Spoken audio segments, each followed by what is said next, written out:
भाई जीवन सिंह रंगरेटा गुरु का बेटा अखवान ਦਾ शुभ वर प्राप्त ਕਰਨ ਵਾਲੇ ਭਾਈ ਜੈਤਾ ਜੀ ਦਾ ਦਿੱਲੀ ਤੋਂ ਗੁਰੂ ਤੇਗ ਬਹਾਦਰ ਜੀ ਦਾ ਸੀਸ ਆਨੰਦਪੁਰ ਪਹੁੰਚਾਉਣ ਵਾਲੀ ਘਟਨਾ ਦਾ ਸਭ ਨੂੰ ਪਤਾ ਹੈ, ਪਰ ਬਹੁਤ ਘੱਟ ਲੋਕ ਇਹ ਜਾਣਦੇ ਹਨ ਕਿ ਭਾਈ ਜੈਤਾ ਜੀ ਅੰਮ੍ਰਿਤ ਦੀ ਦਾਤ ਪ੍ਰਾਪਤ ਕਰਕੇ ਸਿੰਘ ਸੱਜ ਗਏ ਤਾਂ ਭਾਈ ਜੀਵਨ ਸਿੰਘ ਬਣ ਗਏ। ਇਹਨਾਂ ਨੇ ਪਹਿਲਾਂ ਜੰਗ ਭੰਗਾਣੀ, ਫਿਰ ਯੁੱਧ ਆਨੰਦਪੁਰ ਤੇ ਅਖੀਰ ਜੰਗ ਚਮਕੌਰ ਵਿੱਚ ਹਿੱਸਾ ਲਿਆ ਤੇ ਸ਼ਹੀਦੀ ਪ੍ਰਾਪਤ ਕਰ ਗਏ। ਇਉਂ ਆਪ ਦਾ ਨਾਮ ਸ਼ਹੀਦਾਂ ਦੀ ਲੜੀ ਵਿੱਚ ਵੀ ਪਰੋਇਆ ਗਿਆ ਹੈ। ਭਾਈ ਜੈਤਾ ਜੀ ਸਮਾਜ ਵਿੱਚ ਕੀਤੀ ਅਖੌਤੀ ਵੰਡ ਅਨੁਸਾਰ ਨੀਵੀਂ ਜਾਤੀ ਵਿੱਚੋਂ ਸਨ ਤੇ ਮਜ਼੍ਹਬੀ ਅਖਵਾਂਦੇ ਸਨ। ਗੁਰੂ ਤੇਗ ਬਹਾਦਰ ਜੀ ਦੇ ਆਪ ਬੜੇ ਸ਼ਰਧਾਲੂ ਸਨ। ਜਦ ਗੁਰੂ ਤੇਗ ਬਹਾਦਰ ਜੀ ਨੂੰ ਬਾਬੇ ਬਕਾਲੇ ਵਿੱਚ ਮੱਖਣ ਸ਼ਾਹ ਨੇ ਲੱਭਿਆ ਤੇ ਆਪ ਨੂੰ ਗੁਰਗੱਦੀ ਦਿੱਤੀ ਗਈ ਤਾਂ ਭਾਈ ਜੈਤਾ ਜੀ ਉਹਨਾਂ ਦਿਨਾਂ ਵਿੱਚ ਬਾਬੇ ਬਕਾਲੇ ਆਏ। ਅਜਿਹੇ ਦਰਸ਼ਨ ਕੀਤੇ ਕਿ ਫਿਰ ਸਦਾ ਲਈ ਗੁਰੂ ਦੇ ਹੋ ਗਏ। ਜਦੋਂ ਗੁਰੂ ਤੇਗ ਬਹਾਦਰ ਜੀ ਆਨੰਦਪੁਰ ਸਾਹਿਬ ਤੋਂ ਤੁਰ ਕੇ ਪੰਜਾਬ ਦਾ ਇੱਕ ਲੰਬਾ ਦੌਰਾ ਕਰਦੇ ਦਿੱਲੀ ਨੂੰ ਰਵਾਨਾ ਹੋਏ ਤਾਂ ਉਸ ਸਮੇਂ ਬਹੁਤ ਸਾਰੀ ਸੰਗਤ ਆਪ ਦੇ ਨਾਲ ਸੀ। ਭਾਈ ਜੈਤਾ ਜੀ ਵੀ ਨਾਲ ਜਾ ਰਹੇ ਸਨ। ਉਹਨਾਂ ਨੂੰ ਗੁਰਦੇਵ ਦੇ ਦਰਸ਼ਨ ਕਰਨ ਤੇ ਦੀਵਾਨ ਵਿੱਚ ਨਾਮ ਬਾਣੀ ਸੁਣਨ ਦੀ ਇੱਛਾ ਇਤਨੀ ਪ੍ਰਬਲ ਸੀ ਕਿ ਰੋਟੀ ਪਾਣੀ ਦੀ ਵੀ ਪ੍ਰਵਾਹ ਨਾ ਰਹਿੰਦੀ। ਗੁਰੂ ਤੇਗ ਬਹਾਦਰ ਜੀ ਨੇ ਸਭ ਸੰਗਤ ਨੂੰ ਵਾਪਸ ਭੇਜ ਦਿੱਤਾ ਤੇ 5 ਸਿੱਖਾਂ ਨੂੰ ਨਾਲ ਲੈ ਕੇ ਆਗਰੇ ਪਹੁੰਚੇ ਤੇ ਉੱਥੋਂ ਗ੍ਰਿਫਤਾਰ ਕਰਕੇ ਦਿੱਲੀ ਲਿਆਂਦੇ ਗਏ। ਕਾਫੀ ਦਿਨ ਆਪ ਨੂੰ ਸਮਝਾਉਣ ਤੇ ਆਪਣੀ ਗੱਲ ਮਨਵਾਉਣ ਲਈ ਸਰਕਾਰ ਤੇ ਮੁਖੀ ਤੇ ਮਲਾਣੇ ਜ਼ੋਰ ਲਾਉਂਦੇ ਰਹੇ, ਪਰ ਜਦੋਂ ਕੋਈ ਪੇਸ਼ ਨਾ ਗਈ ਤਾਂ ਪਹਿਲਾਂ ਭਾਈ ਮਤੀ ਦਾਸ ਤੇ ਫਿਰ ਦਿਆਲਾ ਜੀ ਨੂੰ ਸ਼ਹੀਦ ਕਰ ਦਿੱਤਾ ਗਿਆ। ਉਹਨਾਂ ਪਿੱਛੋਂ ਗੁਰੂ ਤੇਗ ਬਹਾਦਰ ਜੀ ਨੂੰ ਵੀ ਚਾਂਦਨੀ ਚੌਂਕ ਨੇੜੇ ਕੋਤਵਾਲੀ ਦੇ ਨਾਲ ਸ਼ਹੀਦ ਕਰ ਦਿੱਤਾ ਗਿਆ। ਗੁਰੂ ਤੇਗ ਬਹਾਦਰ ਜੀ ਦੀ ਸ਼ਹੀਦੀ ਸਮੇਂ ਭਾਈ ਜੈਤਾ ਜੀ ਦਿੱਲੀ ਵਿੱਚ ਸਨ, ਜਿਸ ਤੋਂ ਅਨੁਮਾਨ ਲਾਇਆ ਜਾਂਦਾ ਹੈ ਕਿ ਆਪ ਗੁਰੂ ਤੇਗ ਬਹਾਦਰ ਜੀ ਦਾ ਪਤਾ ਕਰਨ ਜਾਂ ਦਰਸ਼ਨ ਕਰਨ ਲਈ ਦਿੱਲੀ ਗਏ ਸਨ।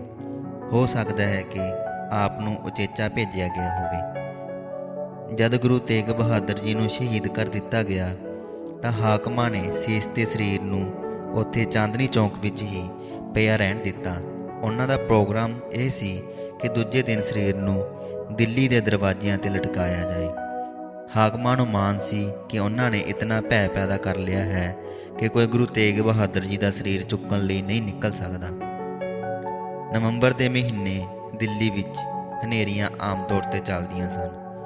ਉਸ ਦਿਨ 11 ਨਵੰਬਰ 1675 ਈਸਵੀ ਨੂੰ ਬੜੀ ਹਨੇਰੀ ਚੱਲੀ। ਹਾਕਮ ਕੋਤਵਾਲੀ ਅੰਦਰ ਬੈਠੇ ਇਸ ਗੱਲ ਤੇ ਖੁਸ਼ ਹੋ ਰਹੇ ਸਨ ਕਿ ਉਹਨਾਂ ਬਹੁਤ ਵੱਡੇ ਵਿਰੋਧੀ ਨੂੰ ਖਤਮ ਕਰ ਲਿਆ ਹੈ। ਹੁਣ ਉਹਨਾਂ ਦਾ ਰੋਹਬ ਵੱਧ ਜਾਏਗਾ। ਉਹਨਾਂ ਨੂੰ ਜਰਾ ਵੀ ਸ਼ੱਕ ਨਹੀਂ ਸੀ ਕਿ ਕੋਈ ਉਹਨਾਂ ਦੀ ਤਾਕਤ ਨੂੰ ਚੈਲੰਜ ਕਰ ਸਕਦਾ ਹੈ। ਪਰ ਜੈਤਾ ਜੀ ਨੇ ਇਹ ਖਤਰਾ ਮੁੱਲ ਲੈਣ ਦੀ ਧਾਰ ਲਈ ਤੇ ਆ ਕੇ ਬੜੀ ਹੁਸ਼ਿਆਰੀ ਨਾਲ ਗੁਰੂ ਤੇਗ ਬਹਾਦਰ ਜੀ ਦਾ ਸੀਸ ਚੁੱਕਿਆ। ਸਤਿਕਾਰ ਨਾਲ ਸੀਸ ਨਿਭਾ ਕੇ ਨਮਸਕਾਰ ਕੀਤਾ ਤੇ ਕੱਪੜੇ ਵਿੱਚ ਲਪੇਟ ਕੇ ਲੈ ਤੁਰਿਆ। ਬਾਕੀ ਸਰੀਰ ਨੂੰ ਲੱਖੀ ਸ਼ਾਹ ਬੰਜਾਰਾ ਆਪਣੇ ਪਿੰਡ ਲੈ ਗਿਆ। ਇਹਨਾਂ ਇਸ ਸਰਕਾਰੀ ਐਲਾਨ ਦੀਆਂ ਧੱਜੀਆਂ ਉਡਾ ਦਿੱਤੀਆਂ ਕਿ ਕੋਈ ਗੁਰੂ ਦਾ ਸਿੱਖ ਆ ਕੇ ਸਿਰ ਨਹੀਂ ਚੁੱਕ ਸਕਦਾ। ਜਦ ਭਾਈ ਜੈਤਾ ਜੀ ਆਨੰਦਪੁਰ ਸਾਹਿਬ ਪਹੁੰਚੇ ਤਾਂ ਗੁਰੂ ਗੋਬਿੰਦ ਸਿੰਘ ਜੀ ਨੇ ਆਪਣੇ ਗੁਰਦੇਵ ਪਿਤਾ ਦਾ ਸੀਸ ਦੇਖ ਕੇ ਭਾਈ ਜੈਤਾ ਜੀ ਨੂੰ ਆਪਣੀ ਗਲਵੱਕੜੀ ਵਿੱਚ ਲੈ ਲਿਆ ਤੇ ਵਰ ਦਿੱਤਾ, ਰੰਗਰੇਟਾ ਗੁਰੂ ਕਾ ਬੇਟਾ। ਇਸ ਤਰ੍ਹਾਂ ਰੰਗਰੇਟਾ ਨੂੰ ਗੁਰੂ ਸਾਹਿਬ ਨੇ ਗੁਰੂ ਦਾ ਪੁੱਤਰ ਕਹਿ ਕੇ ਮਾਣ ਬਖਸ਼ਿਆ। ਉਸ ਦਿਨ ਤੋਂ ਭਾਈ ਜੈਤਾ ਜੀ ਗੁਰੂ ਗੋਬਿੰਦ ਸਿੰਘ ਜੀ ਪਾਸ ਆਨੰਦਪੁਰ ਸਾਹਿਬ ਹੀ ਰਹਿਣ ਲੱਗ ਪਏ। ਜਦ ਗੁਰੂ ਜੀ ਪੌਂਟਾ ਸਾਹਿਬ ਚਲੇ ਗਏ ਤਾਂ ਇਹ ਨਾਲ ਹੀ ਸਨ।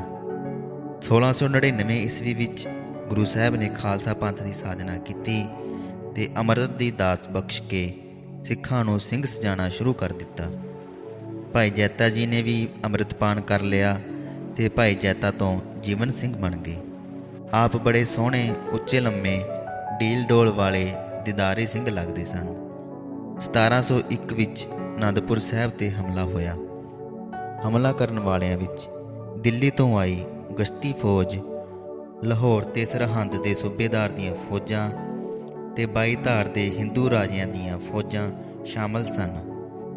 3 ਸਾਲ ਯੁੱਧ ਜਾਰੀ ਰਿਹਾ ਤੇ ਇਸ ਸਮੇਂ ਵਿੱਚ ਗੁਰੂ ਸਾਹਿਬ ਦੀ ਅਸ਼ੀਰਵਾਦ ਨਾਲ ਲੜਨ ਵਾਲਿਆਂ ਵਿੱਚ ਭਾਈ ਜੀਵਨ ਸਿੰਘ ਵੀ ਸ਼ਾਮਲ ਸਨ। ਅਖੀਰ ਗੁਰੂ ਸਾਹਿਬ ਨੂੰ ਅਨੰਦਪੁਰ ਸਾਹਿਬ ਛੱਡਣਾ ਪਿਆ। ਇਸ ਤੋਂ ਪਹਿਲਾਂ ਜਦ 40 ਸਿੰਘ ਬੇਦਾਵਾ ਲਿਖ ਕੇ ਦੇ ਗਏ ਤਾਂ ਅੱਤ ਤੰਗੀ ਦੇ ਦਿਨ ਆ ਗਏ ਸਨ। ਤਾਂ ਉਸ ਸਮੇਂ ਵੀ ਚੜ੍ਹਦੀ ਕਲਾ ਵਿੱਚ ਰਹਿ ਕੇ ਲੜਾਈ ਕਰਨ ਵਾਲਿਆਂ ਵਿੱਚ ਭਾਈ ਜੀਵਨ ਸਿੰਘ ਜੀ ਸਨ। ਗੁਰੂ ਗੋਬਿੰਦ ਸਿੰਘ ਜੀ ਨੇ ਸਰਸਾ ਨਦੀ ਨੂੰ ਪਾਰ ਕਰਕੇ ਚਮਕੌਰ ਸਾਹਿਬ ਵਿੱਚ ਆ ਡੇਰੇ ਲਾਏ ਤੇ ਇੱਥੇ ਫਿਰ ਹਮਲਾ ਕਰਨ ਵਾਲੀ ਸ਼ਾਹੀ ਫੌਜ ਨਾਲ ਭਿਆਨਕ ਲੜਾਈ ਕੀਤੀ। ਇਸ ਲੜਾਈ ਵਿੱਚ ਥੋੜ੍ਹੀ ਗਿਣਤੀ ਦੇ ਸਿੰਘ ਗੁਰੂ ਸਾਹਿਬ ਦੇ ਨਾਲ ਸਨ, ਜੋ ਥੋੜ੍ਹੇ ਥੋੜ੍ਹੇ ਕਰਕੇ ਮੈਦਾਨ ਵਿੱਚ ਨਿਕਲਦੇ ਤੇ ਦੁਸ਼ਮਣ ਦਾ ਭਾਰੀ ਨੁਕਸਾਨ ਕਰਕੇ ਲੜਦੇ ਸ਼ਹੀਦ ਹੋ ਜਾਂਦੇ। ਦੋਵੇਂ ਵੱਡੇ ਸਾਹਿਬਜ਼ਾਦੇ ਅਜੀਤ ਸਿੰਘ ਤੇ ਜੁਝਾਰ ਸਿੰਘ ਵੀ ਇੱਥੇ ਹੀ ਯੁੱਧ ਵਿੱਚ ਸ਼ਹੀਦ ਹੋ ਗਏ। ਭਾਈ ਜੀਵਨ ਸਿੰਘ ਨੇ ਵੀ ਚਮਕੌਰ ਦੇ ਯੁੱਧ ਵਿੱਚ ਬੜੀ ਵੀਰਤਾ ਦਾ ਕਮਾਲ ਦਿਖਾਇਆ। ਦੁਸ਼ਮਣ ਤੇ ਬਿਜਲੀ ਦੀ ਤਰ੍ਹਾਂ ਹਮਲਾ ਕਰਕੇ ਪਿਆ ਤੇ ਉਹਨਾਂ ਦੀਆਂ ਸਫਾਂ ਚੀਰਦਾ ਦੂਰ ਤੱਕ ਲੰਘ ਗਿਆ। ਸਾਰੀ ਫੌਜ ਵਿੱਚ ਇੱਕ ਵਾਰ ਤਰਥੱਲੀ ਮਚਾ ਦਿੱਤੀ ਤੇ ਅਨੇਕਾਂ ਵਾਰ ਇੱਕੋ ਵੇਲੇ ਰੋਕਦਾ ਤੇ ਆਪਣੇ ਵਾਰ ਕਰਦਾ ਰਿਹਾ। ਅਖੀਰ ਲੜਦਿਆਂ ਹੀ ਸ਼ਹੀਦੀ ਪ੍ਰਾਪਤ ਕਰ ਗਿਆ। ਆਪ ਦਾ ਪਹਿਲਾ ਮਹਾਨ ਕਾਰਨਾਮਾ ਜਿੱਥੇ ਇਤਿਹਾਸ ਵਿੱਚ ਸਦਾ ਯਾਦ ਰਹੇਗਾ, ਉੱਥੇ ਆਪ ਦੀ ਸ਼ਹੀਦੀ ਵੀ ਉਤਸ਼ਾਹ ਦਿੰਦੀ ਰਹੇਗੀ।